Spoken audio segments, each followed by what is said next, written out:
Retomando então o nosso estudo do livro Evolução em Dois Mundos, de André Luiz, psicografia de Chico e Valdo Vieira, nós continuamos aqui com o capítulo número 14 da primeira parte, Simbiose Espiritual. Falaremos hoje a partir da simbiose exploradora, depois simbiose das mentes, histeria e psiconeurose, outros processos simbióticos. Nós vimos então nesse nosso capítulo 14, no primeiro item, Chaconete, bom dia, sustento do princípio inteligente. André Luiz fez aqui uma recapitulação sobre o nosso desenvolvimento como princípio inteligente desde o início, a partir da projeção dos impulsos mentais fragmentários, nesse caso, apenas para nossa sustentação. Começamos então ali a plasmar novos meios de esterilização, a favor também do nosso sustento. Ele trouxe para nós aqui o exemplo das plantas que procuravam desenvolver processos interiores para a sua sustentação, como é o caso da fotossíntese. Falava para nós aqui sobre as bactérias, que veio com a quimiossíntese, e depois dos seres superiores através da biossíntese. Então, a partir desses processos naturais, biológicos e fisiológicos também, alcançamos então aqui os mecanismos para a nossa sustentação. Depois aqui, início da mentossíntese. Se nós falávamos sobre fotossíntese, quimiossíntese e biossíntese, André Luiz trouxe para nós aqui uma analogia mentossíntese, quando nós começamos de fato a produzir os elementos mentais agora de uma forma mais estruturada. E isso saindo daquele pensamento impulsivo e daquele pensamento instintivo agora de uma forma ininterrupta e também agora de uma forma mais direcionada. Quando nós começamos então nesse processo, primeiro a influência mútua, através das irradiações de ideias, de imagens que nós criamos em nosso interior. André Luiz fala para nós aqui sobre o impulso que surgia na mente embrionária.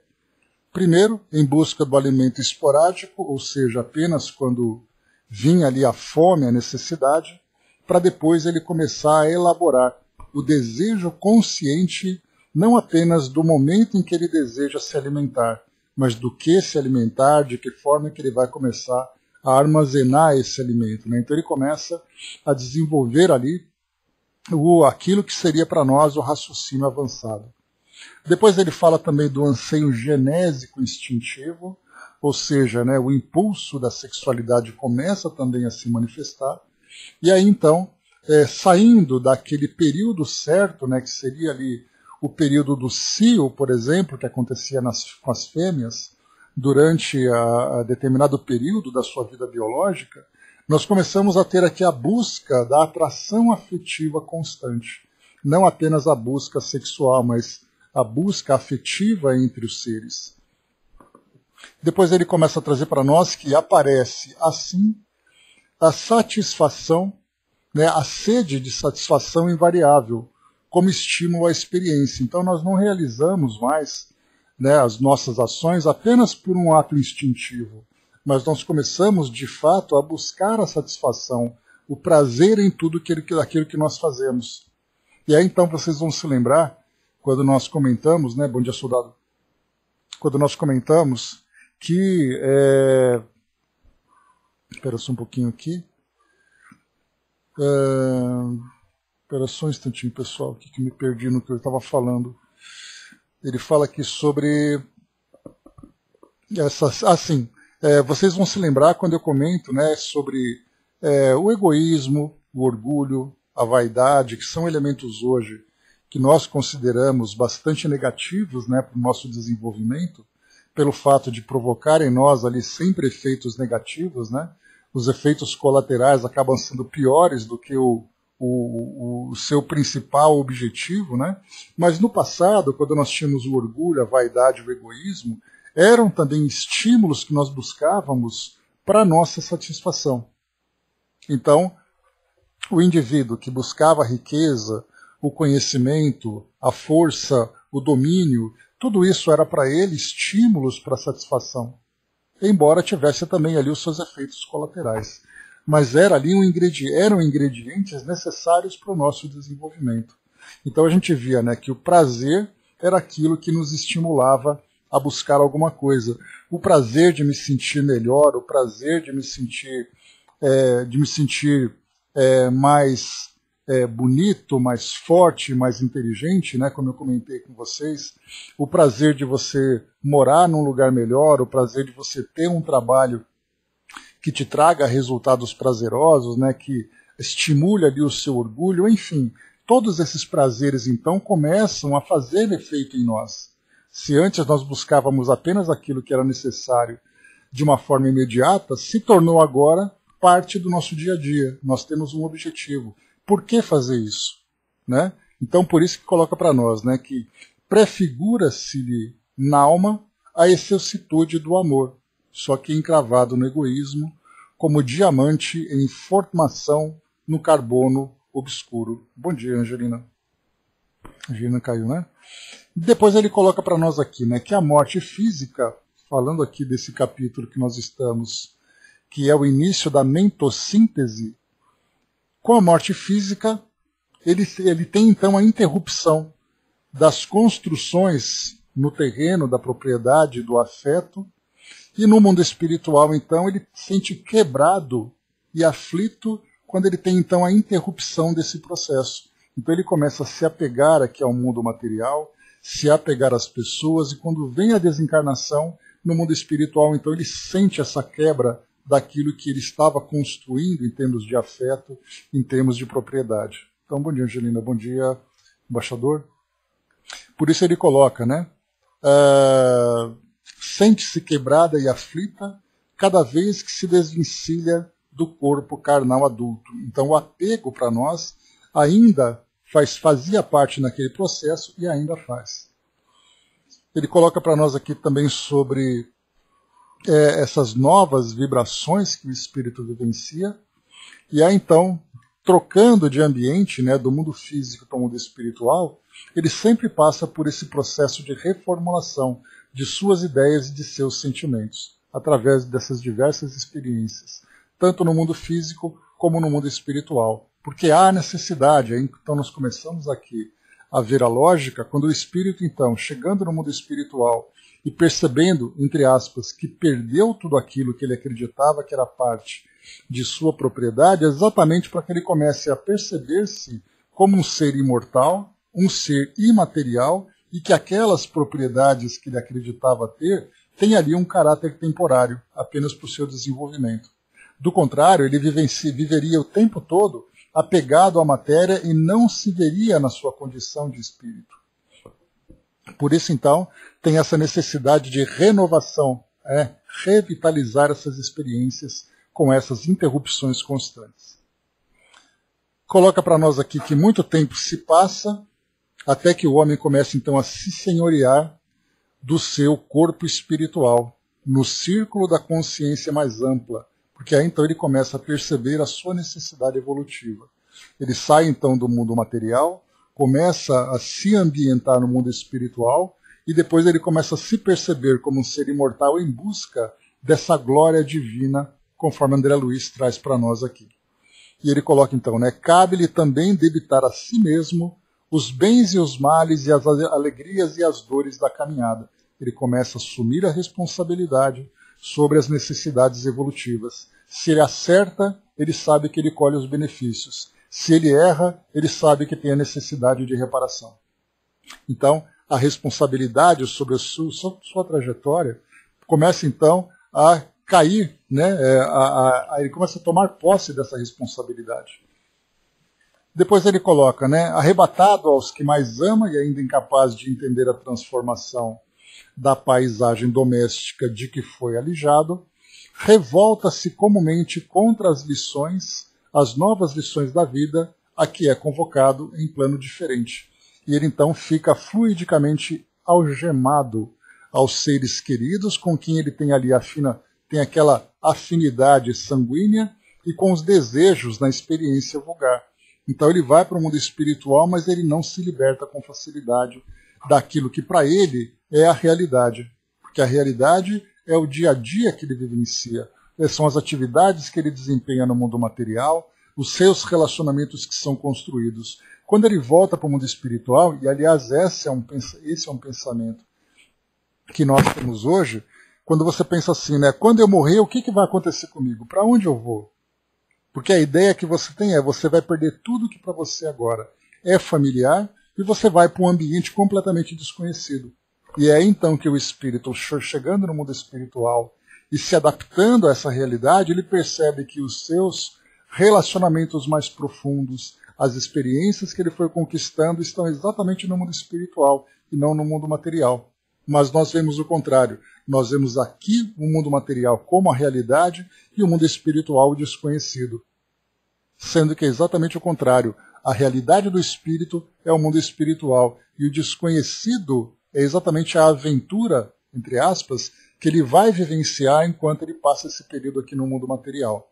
Então, pelo fato de não termos a nossa consciência mais ampla a respeito da nossa realidade espiritual, da nossa real condição de espíritos, e nós então aqui estarmos conectados ao mundo material e vendo esse mundo material como a única experiência do que nós temos, nós ignoramos então a nossa natureza espiritual. Por isso então nós encontramos aqui no mundo todas as religiões que ficam de alguma forma projetando para o mundo espiritual a realidade do homem, tentando imaginar como vai ser, trazendo suposições, fantasias e até mesmo equívocos, né? Mas e para ele, a realidade dele é agora. Então ele vive o dia a dia dele agora. Por isso então os espíritos falam para nós, que nós somos espíritos imortais, nós estamos aqui no mundo material vivendo as experiências do nosso dia a dia, mas sem perder essa característica. Nós não deixamos de ser espíritos, mas nós nos vemos ainda como seres materiais vivendo no mundo material, e a questão do espírito é um objeto de fé, e um objeto de crença, e não a nossa realidade de fato. Por isso coloca, nesse sentido, será, pois, razoável recordar que em seu recuado pretérito aprendeu automaticamente a respirar e a viver, justaposto ao hausto e ao calor alheios. Então, ele começa então a viver independentemente, apesar dos seus relacionamentos, vivendo ali, paralelamente ou de uma forma contínua, esses relacionamentos aqui no mundo material também. Depois aqui André Luiz traz para nós uma teoria, uma base, para a gente ter uma melhor compreensão, a respeito da simbiose útil. Por isso ele coloca, revisemos assim a simbiose entre os vegetais, como por exemplo a que existe entre o cogumelo e a alga, na esfera dos líquens, em que as hifas ou filamentos dos cogumelos se intrometem nas gonídeas ou células das algas e projetam-lhes no interior certos apêndices, equivalendo a complicados austórios, efetuando a sucção das matérias orgânicas que a alga elabora por intermédio da fotossíntese. Então, a gente vê ali, a alga... Deixa eu ver aqui, espera só um instantinho. Isso, Então, em que os cogumelos então começam a meio que parasitar a alga, sugando dela, aqueles nutrientes que ela vai produzindo. Depois coloca, o cogumelo apalma-lhe a existência, todavia, em compensação, a alga se revela protegida por ele contra a perda de água. Então, na verdade, aqui é um mutualismo, em que os dois se beneficiam nessa relação. Não é o parasitismo, quando um se beneficia e o outro se torna prejudicado. Então, nesse mutualismo que nós estudamos na natureza, em que dois seres estão ali vivendo nessa simbiose, ambos sendo beneficiados, o cogumelo sendo nutrido e a alga sendo protegida contra a perda de água. E dele recorre, por absorção permanente, águas e sais minerais, gás carbônico, elementos azotados, no caso aqui o nitrogênio, motivo pelo qual os líquens conseguem superar as maiores dificuldades do meio. Então faz com que um ser, no caso aqui as algas, né, encontre uma maior resistência contra ali as intempéries do ambiente. Entretanto, o processo de semelhante associação pode estender-se em ocorrências completamente novas. É que se os dois líquens, estruturados por diferentes cogumelos, se encontram, podem viver um ao lado do outro, com talo comum pelo fenômeno da parasitose, ou união natural de indivíduos vivos. Dessa maneira, a mesma alga pode produzir líquens diversos com cogumelos variados, podendo também suceder que um líquen se transfigure de aspecto quando uma espécie micológica se sucede a outra. E aí então ele coloca, né, que experiências antigas que eram feitas e tudo mais. Né? Então ele coloca para nós aqui que esse tipo de relação é indiscutivelmente frágil e precária, né, sem esse ajuste da simbiose. Outro exemplo de agregação da mesma natureza vamos encontrar em certas plantas leguminosas que guardam em seus tubérculos nas raízes, cujas nodosidades albergam determinadas bactérias do solo que realizam a assimilação do azoto atmosférico, do nitrogênio, processo pelo qual essas plantas se fazem preciosas à gleba, devolvendo-lhe o azoto despendido em serviço. Então ele coloca aqui dessa simbiose útil, onde essas espécies então vivem nessa troca de favores, digamos assim, como acontece com as raízes, né? Alguns fungos se prendem às raízes, facilitando a absorção do nitrogênio, pelo fato de fazer o processo, né? De nitrito vira nitrato e aí então a planta consegue absorver. Sem essas bactérias, a planta não consegue tirar da terra, né, esse nitrogênio tão necessário. Então a gente vê nesse tipo de relação. Agora vamos perceber aqui, que André Luiz coloca para nós, a simbiose exploradora. Vamos guardando, né, mentalmente aqui, armazenando na nossa memória esses tipos de relação, onde nós temos o mutualismo, onde nós temos o parasitismo, que acontece na natureza, porque nós estamos aqui trazendo essa base biológica para o nosso entendimento a respeito das relações mentais entre os indivíduos. Então nós temos uma outra aqui chamada simbiose exploradora.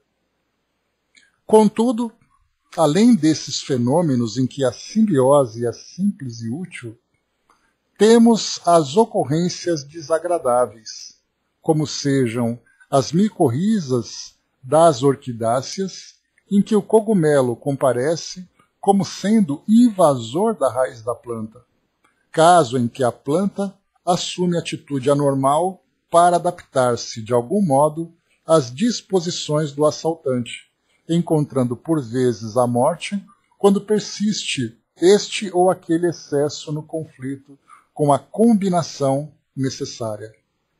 Então, da mesma forma que acontece aqui com as orquidáceas, né, nós temos aqui então essa relação desses cogumelos que extraem todos os nutrientes que as raízes precisam absorver e muitas vezes essa planta acaba morrendo. E nós encontramos nos próprios seres humanos, né? Quantas vezes nós temos aqui o parasitismo, né? É aquele de vermes, né? Verminoses que se instalam no nosso aparelho digestivo, tirando nutriente, provocando sangramentos e tudo mais, levando o indivíduo a doenças e, consequentemente, à morte. Nós vemos isso principalmente em regiões do mundo onde existe ali, né, uma falta de saneamento, uma subnutrição e tudo mais.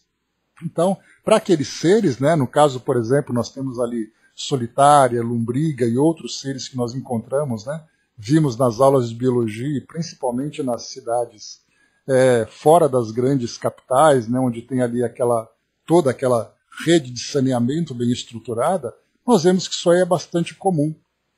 E aí então vem ali os médicos, né, que fazem ali a parte de medicina sanitária, né, começando a aplicar verminoses e tudo mais para poder curar as crianças. Então nós vemos exatamente ali nas plantas algo que acontece também nos seres humanos. Né? Aí um parasita invadindo o outro, aí vemos como é complicado isso. E aí temos o seguinte aqui então. Deixa eu ver. Tá.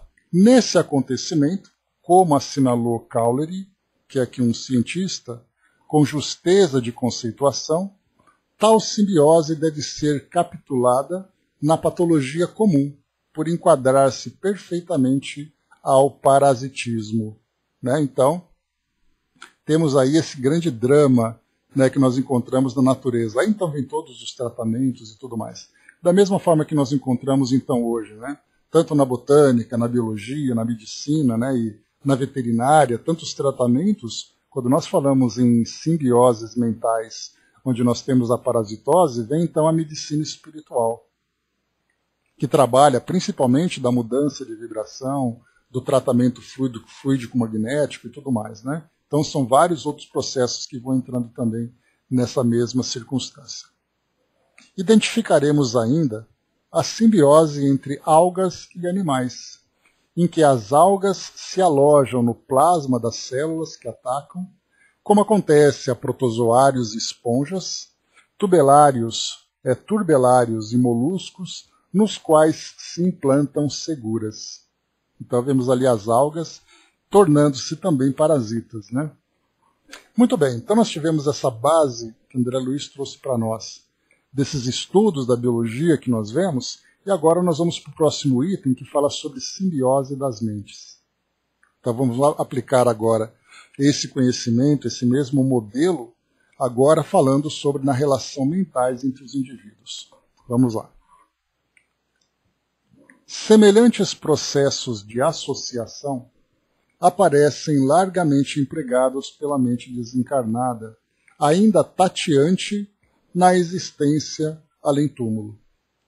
Então, quando se fala sobre mente desencarnada ainda tateante, nós não falamos apenas dos espíritos do passado, né? Daqueles espíritos ainda primitivos em processo de formação.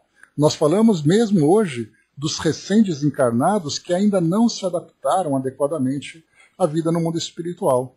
E aí, portanto, tornam-se tateantes, e nesse sentido, tateante significa estão ali reconhecendo o local, compreendendo a sua nova realidade, beleza?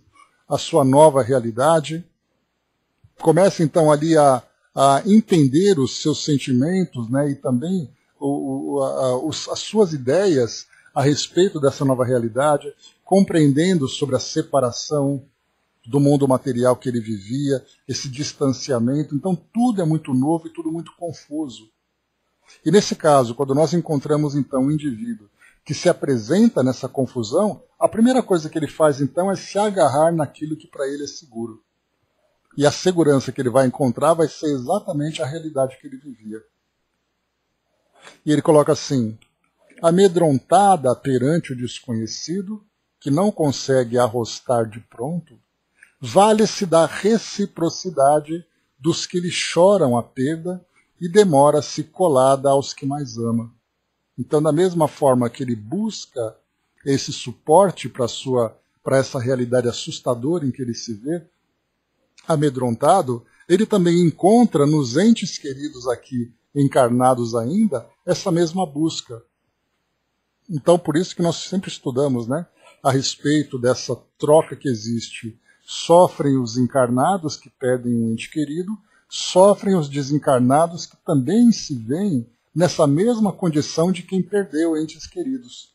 Mas nós pensamos apenas no contrário, nós pensamos apenas numa via desse tipo de relação. Um perde e o outro não. E, na verdade, os dois perdem, quando não compreendem essa separação necessária, temporária, diante do processo de morte. Então, quando ele fala, vale-se da reciprocidade dos que lhe choram a perda, essa busca que existe, essa atração que existe entre aquele que busca e aquele que também faz a mesma busca, é através de uma relação que nós ainda não compreendemos.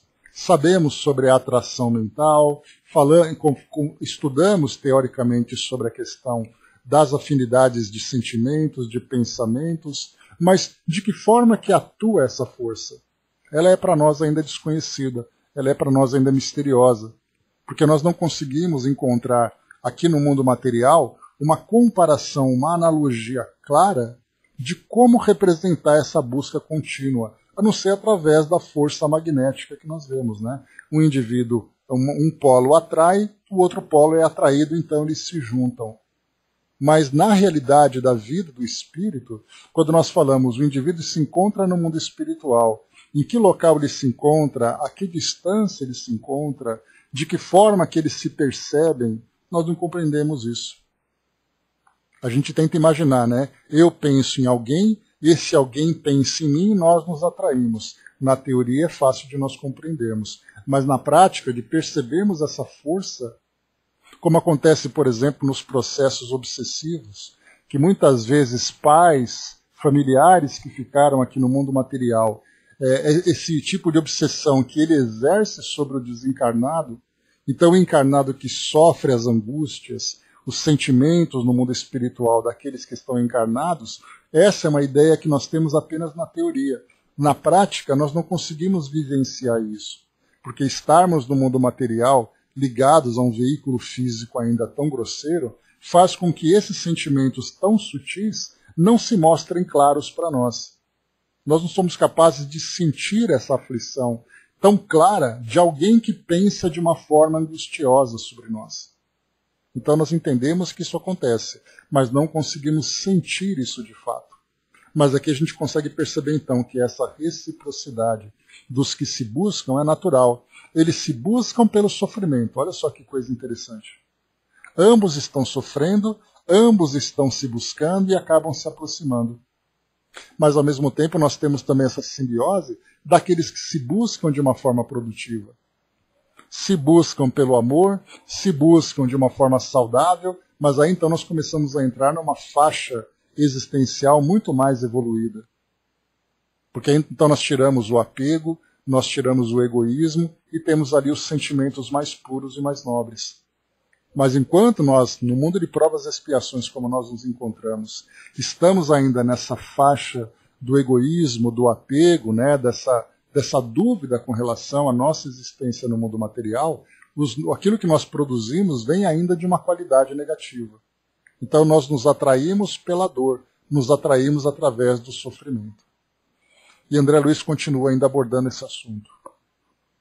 E qual cogumelo que projeta para dentro dos tecidos da alga dominadores apêndices, como se fossem tentáculos, né, dentro na parte dos tecidos das algas, com os quais lhe suga grande parte dos elementos orgânicos por ela própria assimilados, o espírito desenfaixado da veste física lança habitualmente para a intimidade dos tecidos fisiopsicossomáticos daqueles que o assimilam as emanações do seu corpo espiritual, como radículas alongadas ou sutis alavancas de força, subtraindo-lhes a vitalidade elaborada por eles nos processos da biossíntese, sustentando-se por vezes largo tempo nessa permuta viva de forças. Então aqueles espíritos que ainda ficam ligados a essas forças vitais aqui do mundo material.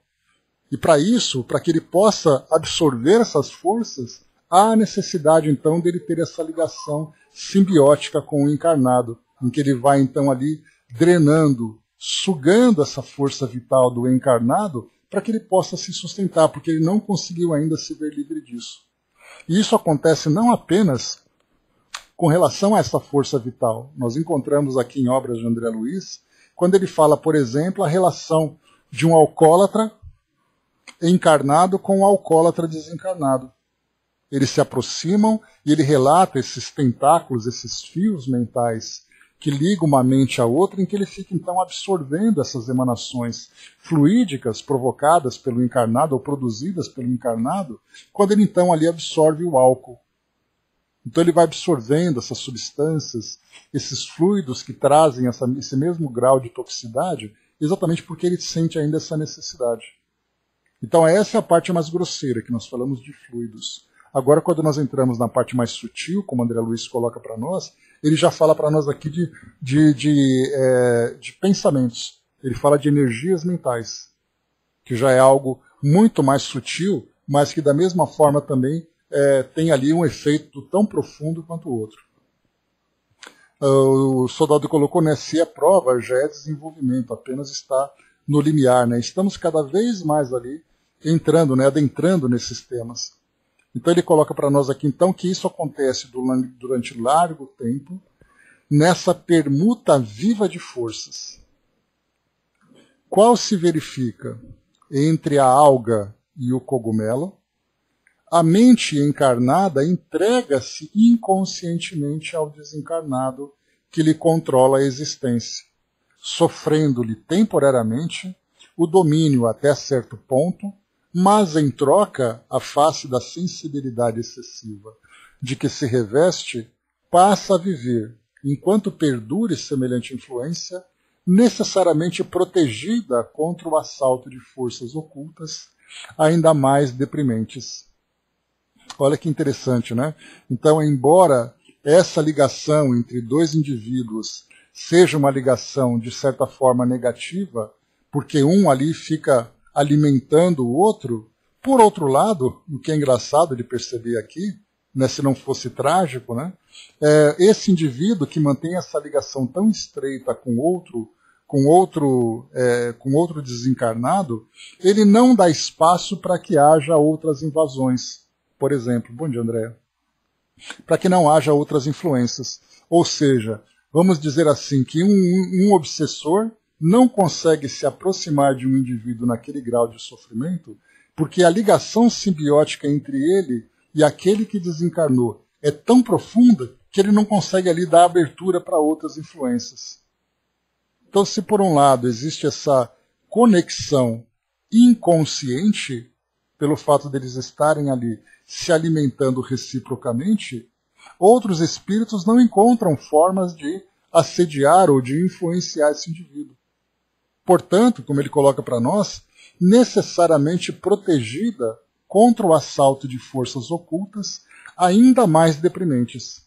Então, se num estado normal, sem essa ligação simbiótica, aquele encarnado que sofre, por exemplo, a perda de um ente querido, ele vai entrar em depressão, ele vai sentir ali toda a dor, todas as dificuldades dessa perda e tudo mais, ele estaria, teoricamente, absolutamente vulnerável a qualquer tipo de influência. Porque ele perde ali, né, aquela capacidade, né, de elevar o pensamento, de manter o seu equilíbrio, ele se encontra completamente exposto. Mas essa exposição, vamos dizer assim, essas tomadas, esses plugs onde poderia ser feita essa conexão, foram preenchidas exatamente por aquele desencarnado. Então, embora ele esteja vulnerável, ele está protegido nessa relação, ainda que seja doentia, problemática, negativa, com aquele que também busca essa mesma conexão. Então, através dessa busca recíproca, fecham-se então os canais de influência que poderiam ser piores, né? André colocou, né? Então o pensamento prende tanto quanto o álcool? Isso é muito sério e profundo. Sim, André, qualquer tipo de ligação, de afinidade que existe entre os dois indivíduos. No caso do alcoólatra, que eu comentei com vocês como exemplo, a gente lembra que não existe necessariamente uma ligação entre o encarnado e o desencarnado em termos de busca específica. Um não está buscando o outro. Mas, na verdade, assim, eu necessito daquele fluido pelo fato de ser um espírito que tem ainda essa necessidade viciosa. O outro está alimentando o seu próprio vício. Então, vamos nos aproximar e fazer ali uma colaboração nessa simbiose negativa entre os dois. Eu, então, faço com que o outro sinta sempre esse desejo e ele vai me alimentando. Mas eu não sei quem é, não sei de onde veio. Então, existe a ligação. Nesse caso, uma ligação pelo interesse. É o que acontece quando a gente vê nessa relação em que o indivíduo vai num ambiente, a gente chama de um ambiente tóxico, vamos chamar assim. Então você vai num lugar de vícios, né, num lugar de desequilíbrios. É o caso, por exemplo, quando você vai num ambiente de jogos. Também nós temos ali uma citação num dos livros de André Luiz, só não me lembro qual deles que é, mas acho que nem André Luiz é. Mas é num ambiente em que no passado, década de 30, década de 40, naquele período, o Jockey Club do Rio de Janeiro era um lugar muito frequentado. Hoje não, hoje nós temos ali os derbys que eles fazem, é muito mais um espetáculo artificial do que real, né? E é muito engraçado que a gente vê aquelas pessoas vestidas a caráter, as mulheres com aqueles chapelões, aquelas roupas extravagantes, né? Coisa que no passado, nas décadas de 30 e 20, aquilo era legítimo. Aquilo era parte da atividade social daquela comunidade. Hoje não, hoje é muito mais uma festa fantasia, né? De pessoas que participam daquilo, muito mais por tradição. Mas imaginemos, por exemplo, né, o auge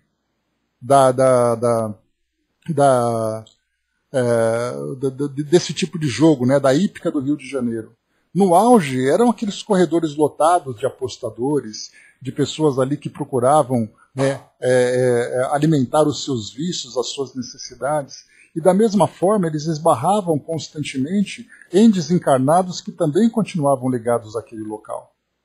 É o que acontece em ambientes carnavalescos, onde nós vemos ali um desequilíbrio no sentimento das pessoas, onde nós temos o erotismo, a sexualidade, o álcool, as drogas. Era entretenimento, era parte daquela sociedade, soldado, né? Mas era o entretenimento que provocava vícios, né? Porque eram apostas e tudo mais, né? Então você tem ali festas, bailes, boates, ambientes carnavalescos, como nós vemos, ambientes de jogos de apostas, né? Imaginemos assim, né? Aqui no Brasil, felizmente a gente tem pouco disso, como era o caso dos bingos, né? Que tantas pessoas procuravam e ainda procuram, né? Mas imaginemos, por exemplo, em Las Vegas, nos Estados Unidos, quando você vai lá e encontra aqueles cassinos, aquelas pessoas estão ali, né, numa diversão, embora seja uma diversão apenas na perspectiva delas, elas estão ali alimentando um vício, uma tendência.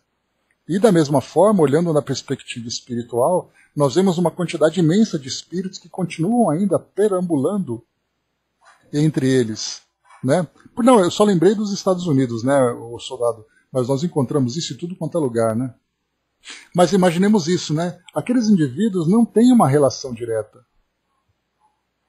Pois é, mas a gente tem no Uruguai, a gente tem dentro de navios transatlânticos, você tem na Europa, em outros locais, né, e tudo mais, né? Mas aqui no Brasil o pessoal está tentando liberar, né? Mas aí é uma questão dos nossos legisladores, vamos ver o que isso vai dar. Mas de qualquer forma, a gente tem então ali essa ligação entre os indivíduos. Não tem uma ligação direta, uma ligação pessoal, mas é uma ligação pela afinidade conforme os interesses.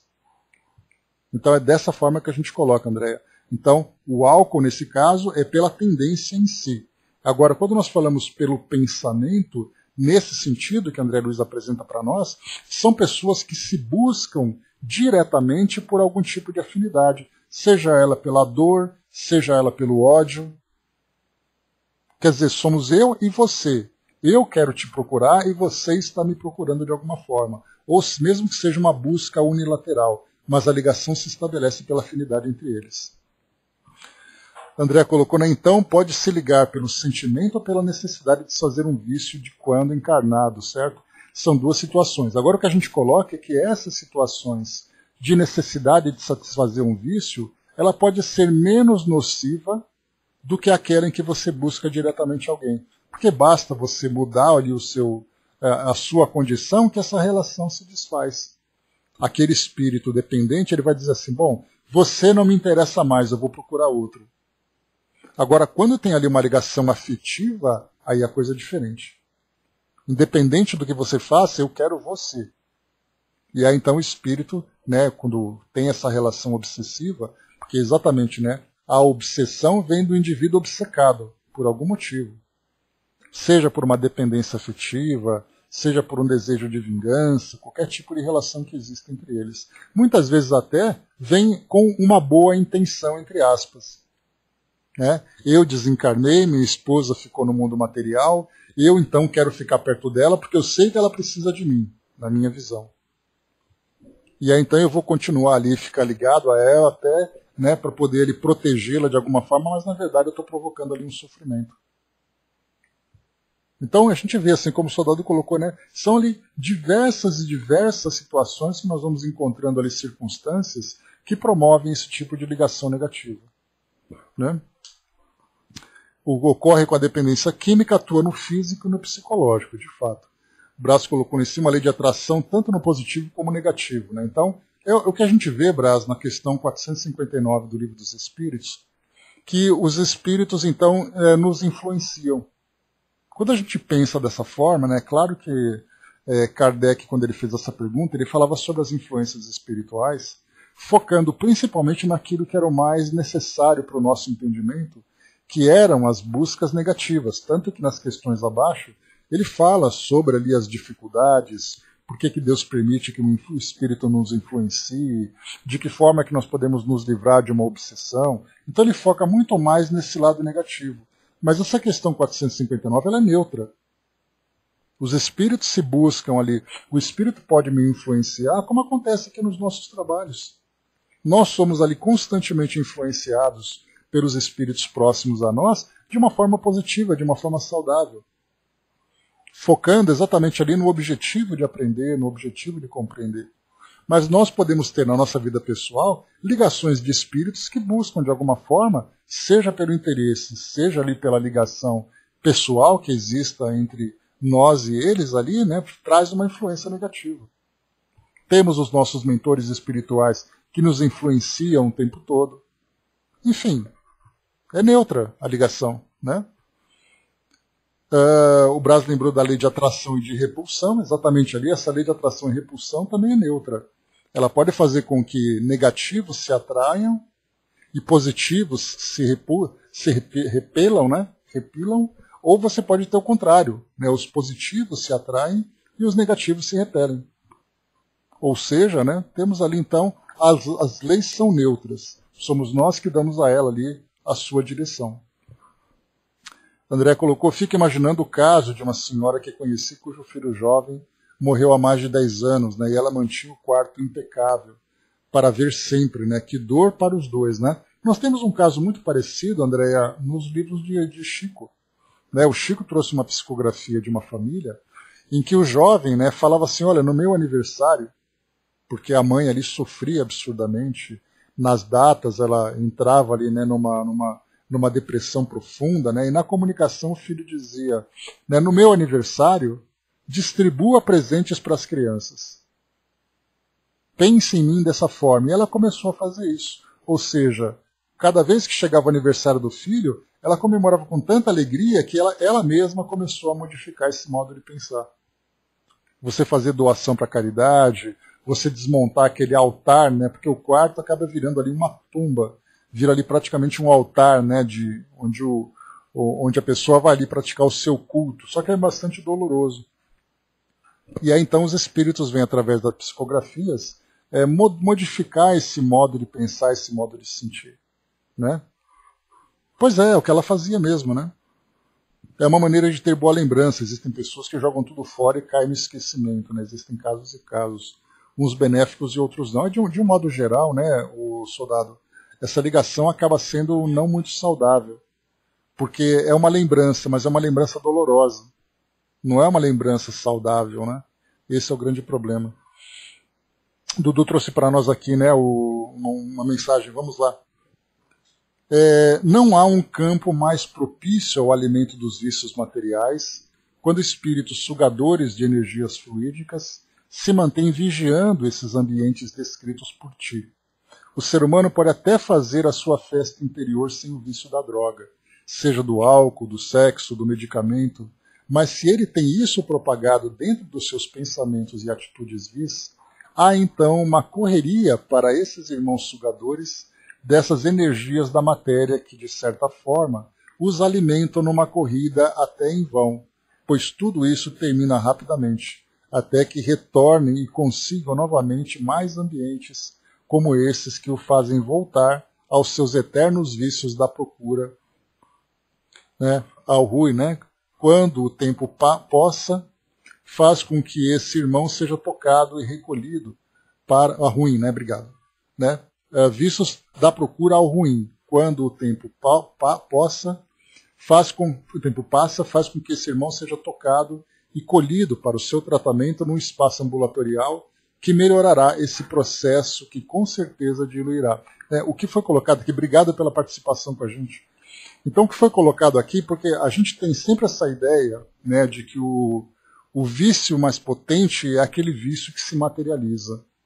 né? E a gente acaba ignorando aquele vício silencioso e oculto. E esse vício, tanto quanto o outro, provoca exatamente, né, essa abertura, essa ligação, ou seja, você abre ali o balcão, né, do seu departamento de vícios e pergunta quem quer. Aí então, como ele colocou aquela correria, né, aquela fila desesperadora para ver essa ligação. Algo parecido que nós podemos ilustrar esse quadro é aquela passagem em que André Luiz comenta sobre aquele matadouro, vocês se lembram, né? Quando então ali naquele matadouro, aquele sangue despejado dos animais que estavam sendo abatidos, e aqueles espíritos, feito feras, né, corriam e se jogavam para sugar aquela energia vital que emanava do sangue dos animais, dos corpos dos animais. Então, a mesma coisa acontece, André, embora a gente tenha essa imagem tão negativa, seria mais ou menos assim, você, só para fazer uma comparação, você encontrar um drogado na rua, né, num ambiente tão negativo, abandonado, sujo, viciado, dependente e tudo mais, e você vai num apartamento de cobertura e você encontra uma pessoa bem vestida, cheia de luxo, alimentando o mesmo vício. Ou seja, você muda o cenário, mas a natureza da prática é a mesma.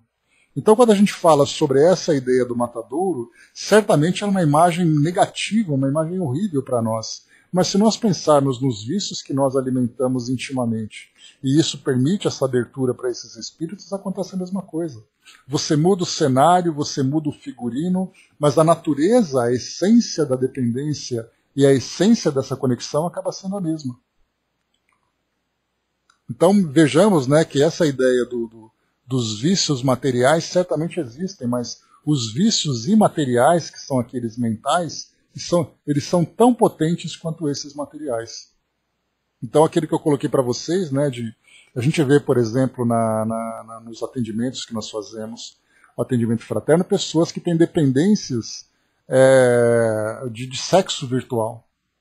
Ou seja, ele está ali na casa dele, muitas vezes uma casa muito bem estruturada fisicamente, muito bem decorada e tudo mais, e ele está quietinho ali no seu celular, quietinho ali no seu computador, alimentando um vício com uma intensidade tão potente quanto aquele que se encontra no prostíbulo. E a ligação não é diferente, muda-se o ambiente e a energia é da mesma natureza. Né? Então, esse é o drama que a gente acaba vivendo. Né? Você colocou um pouco mais acima, né? Mas sofria demais toda vez que falava nele, né? Nunca entendi bem. Qual parte ali que você colocou? Ah, sim, da criança ali em cima, né? Pois é, eu vou ver se eu acho, se eu não me engano, eu não sei se é Jovens no Além, Crianças no Além, eu não me recordo qual é o livro de André Luiz, mas a gente está por um desses livros, nesse ciclo do Chico que a gente vai estudar, e aí então a gente vai encontrar essa passagem. Muito bem, continuando aqui para nós, vamos lá. Então André, ele falava para nós aqui, né, sobre essa... pois é, soldado, né? A gente comenta não para julgamento, mas por constatação. Porque da mesma forma que o amor de mãe é um amor muito intenso, quando existe a dor, também é uma dor muito intensa, né? E há então muita fé, muito entendimento, muita compreensão sobre tudo isso, que é o trabalho que a doutrina espírita faz no seu aspecto consolador. Levar para as pessoas o entendimento. Bom dia, Cléo. Levar para as pessoas o entendimento, a compreensão da realidade da vida, da continuidade da vida, da imortalidade, da ligação afetiva entre os seres, da influência que existe entre os espíritos, ou das influências que existem entre os espíritos. Né? Então tudo isso a doutrina espírita traz nos seus livros, e o Chico talvez tenha sido, talvez não, né? Foi ali o grande propagador dessas ideias, a partir do momento em que as cartas que ele recebia eram então divulgadas. Então muitos livros foram escritos trazendo essa visão. E essas cartas eram parte dessa mesma realidade. Né? Mas aqui, continuando para nós aqui a colaboração, obrigado novamente, né? As portas estarão sempre cheias desses irmãos, que até cambaleantes se mostram presentes, sugando já fora, na rua, onde os copos e bebidas, onde a droga sendo dividida, onde a procura indiscriminada pelo sexo desregrado, está ali presente para esses irmãos sugadores dessa matéria fluídea. fluídica. E após tudo isso, continua essa briga entre eles por mais e mais fluidos energizantes a esses irmãos que nesse momento precisarão disso, pois a sua consciência ainda perdida os jogam nessas situações de muita dor mental. Né? E aqui a gente lembra, né? Bacana, Cléo. Já falo sobre ele, pera lá. Então, assim, fazendo uma conexão com o trecho lá em cima que foi colocado, que é algo bastante interessante que ele colocou ali, né? Que, pois tudo isso termina rapidamente até que retornem e consigam novamente mais ambientes como esses. Ou seja, é exatamente a realidade da dependência química.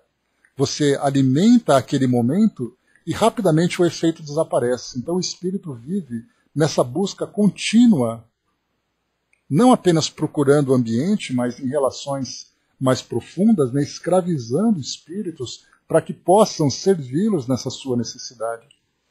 Porque é exatamente esse fluido mais materializado, né, impregnado com essas substâncias, né, ou com as energias dessas substâncias, que alimentam esses espíritos. E isso é algo absolutamente deprimente, né, de nós vermos quadros como esses. Então, assim, a gente tem contato, né, felizmente a gente tem contato com textos que descrevem para nós esses retratos, né, mas imaginemos aqueles que veem isso, que olham nas ruas, nos lugares, né, e veem esses quadros, como isso é assustador. Então, assim, é bastante ilustrativo esse quadro para nós.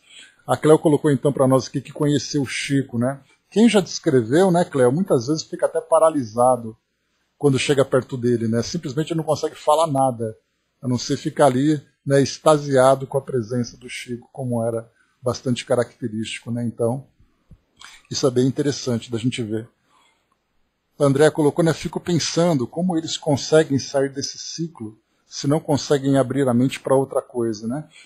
Aí a gente vai entrar, Andréa, nos outros livros que nós lemos, né, esses tantos missionários que trabalham por esses espíritos, né? Então nós temos não apenas os missionários, mas também os espíritos próximos, né, que tem ali aquele sentimento de compaixão, sentimento de amor, que procuram trabalhar com esses espíritos. Então, são assistências das mais variadas que tem ali. Mas muitas vezes a tenacidade desse vício acaba sendo tão grande que o espírito precisa chegar no fundo do poço. E esse chegar no fundo do poço é ali um reerguimento muito difícil. Então vem através de reencarnações, que nós poderíamos chamar de reencarnações terapêuticas, em que o espírito é conduzido para uma reencarnação para poder sair desse ambiente espiritual. Mas depois, como encarnado, ele acaba ali enfrentando um outro nível de dificuldade, que é exatamente, né, superar ali, né, esse vício, essa tendência que ele possui. Então, assim, recursos no plano espiritual não faltam. Trabalhadores e pessoas interessadas nesses espíritos não faltam. Mas o livre-arbítrio é uma lei incondicional que Deus proporciona para nós. Então nós temos ali os limites do livre-arbítrio, mas essa decisão, por exemplo, é nossa. E aí a gente vai para o extremo, né? Que eu costumo usar para mostrar para nós a importância do livre-arbítrio, né? É um cenário triste, mas real. Se o espírito tem o direito de tirar a própria vida, então ele tem o direito de fazer o que ele quiser nesse campo, né, dos seus desejos, das suas tendências. André, respondendo para você, ó. Nesse momento tentamos, através de nossos pensamentos, acolher alguns dos nossos irmãos que, ainda perdidos, nos olham e chegam para o recolhimento de seu tratamento futuro. Essa é a melhor bênção que poderíamos receber naquela hora, pois se pegarmos um irmão, já é o melhor para nós, que aos poucos vamos trabalhando para a retirada de cada um que queira receber esse alívio do nosso plano emergencial. Então, é ali a atração, o convencimento, é um trabalho corpo a corpo, né, que a gente pode dizer, da mesma forma que nós vemos aqui os movimentos sociais, os movimentos de ações públicas, né, em benefício desses dependentes químicos, por exemplo, em que você vê aquelas caravanas de trabalhadores, onde você tem ali advogados para trabalhar pelos direitos dessas pessoas, assistentes sociais, profissionais da psicologia e da medicina, né? Enfermeiros, olha quanta gente trabalhando por eles. Então, a gente que já conhece, né, daquilo que os amigos trazem para nós, do plano espiritual, né, esses relatos de quantos são esses profissionais, digamos assim, que atuam junto aos desencarnados, né? Você se lembra que nós falávamos sobre os fonoaudiólogos, né? Você se lembra dessa passagem? Que aí então, né, os fonoaudiólogos no plano espiritual trabalham para que os espíritos consigam falar, consigam ouvir aquelas orientações iniciais para saírem daquele ciclo de desespero, né, nesse despertar novo para eles. Então, temos ali profissionais das mais variadas áreas, como foi colocado para nós, né? Então, quer dizer, no plano espiritual não é diferente.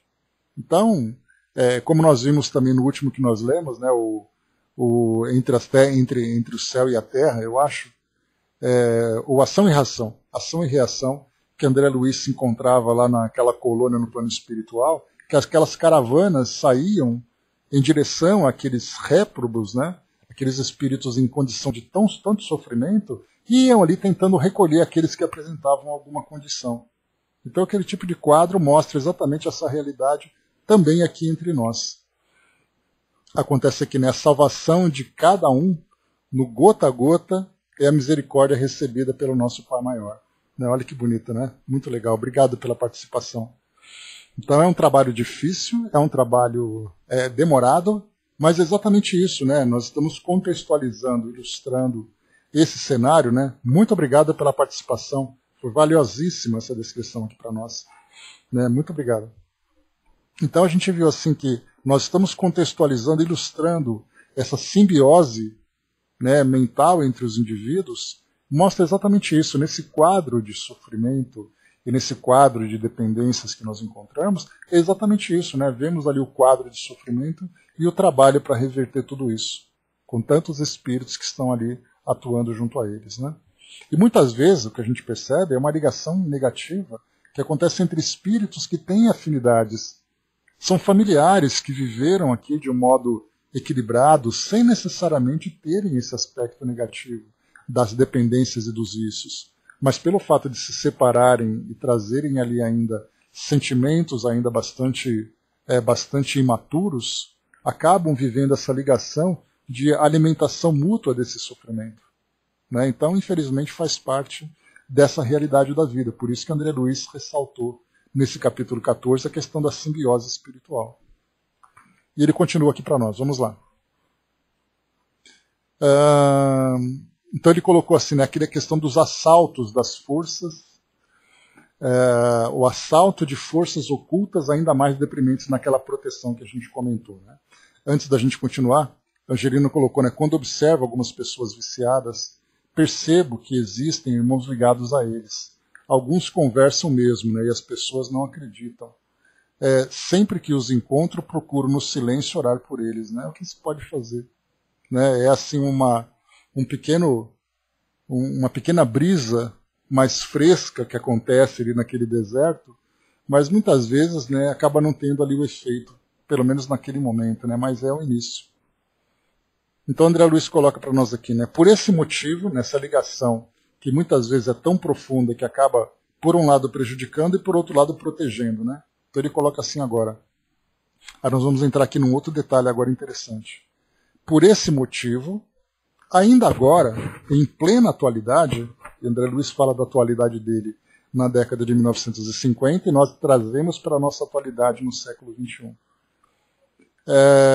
Por esse motivo, ainda agora, em plena atualidade, encontramos os problemas da mediunidade evidente ou da irreconhecida, ou seja, aquela que é ostensiva, ou daquela que não é percebida, destacando a cada passo inteligências nobres intimamente aprisionadas a cultos estranhos em matéria de fé, as quais padecem a intromissão de ideias de terror, ante a perspectiva de se afastarem das entidades familiares, que lhes dominam a mente através de palavras ou símbolos mágicos, com vistas a falaciosas vantagens materiais. Aqui então a gente já sai da relação pessoal, da relação afetiva entre as pessoas, e já entramos, por exemplo, André Luiz destaca esse ponto, da questão da questão da fé.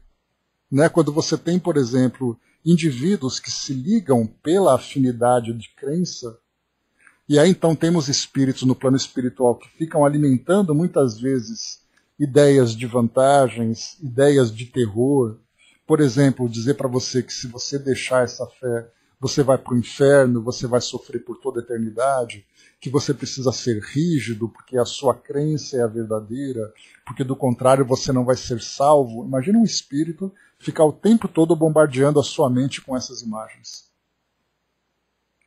Você vai dizer assim, olha, eu não posso deixar isso, eu preciso me apegar nessa fé porque eu quero ser salvo. E aí então o desejo que ele tem de salvação é tão grande que ele perde muitas vezes a capacidade de raciocinar em torno do que ele está fazendo. E é então que André Luiz coloca. Essas inteligências fogem deliberadamente ao estudo que as libertaria do cativeiro interior, quando não se mostram apáticas, em perigosos processos de fanatismo, inofensivas e humildes, mas arredadas do progresso que lhes garantiria a renovação.